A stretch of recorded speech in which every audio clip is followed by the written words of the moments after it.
காரியங்களை நினைத்தவர்களாக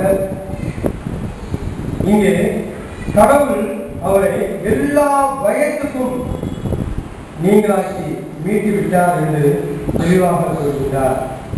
இந்த இரவு வேளையிலே கடந்த 12 மாதங்களாக நம்மை எல்லா விதமான பயத்திலிருந்தும் விடுவித்து காக்கின்ற கர்த்தராக காணப்பட்டார். நாம் அவரை தேடுகின்ற வேளையிலே தாவீதை போல நான் கர்த்தரை தேடினேன், அவர் எனக்கு செவி கொடுத்து என்னுடைய எல்லா பயத்துக்கும் நீங்களாக்கிவிட்டார். ஏனென்றால் இந்த உலகத்திலே உலக வாழ்க்கையிலே பிரச்சனைகள் போராட்டங்கள் அனைத்தும் வருகின்ற வேளையிலே முதலாவதாக நம்மை பிடித்துக் கொள்வது பயம்.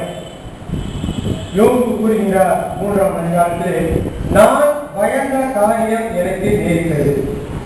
அது அவருடைய பயத்தினால் அந்த சோதனை வந்தது என்று தெளிவாக கூறுகின்றார். நீதிமானாக சன்மார்க்கனாக விளங்கிய ஆண்டவரிலிருந்து சாட்சி பெற்ற யோபுவே கூறுகின்றார், நான் பயந்த காரியம் எனக்கு நேரிட்டது. இங்கே அந்த பயத்திலிருந்து நாம் நம்மை மீட்டெடுக்க வேண்டும் என்றால் நாம் கர்த்தரை தேட வேண்டும். இந்த 12 மாதங்களாக நம்மை அநேக பயத்திலிருந்து உலக காரியங்களிலிருந்து நம்மை மீட்டு விடுவித்திருக்கிறார். எனவே கர்த்தரை நாம் துதிக்க கடமைப்பட்டிருக்கின்றோம்.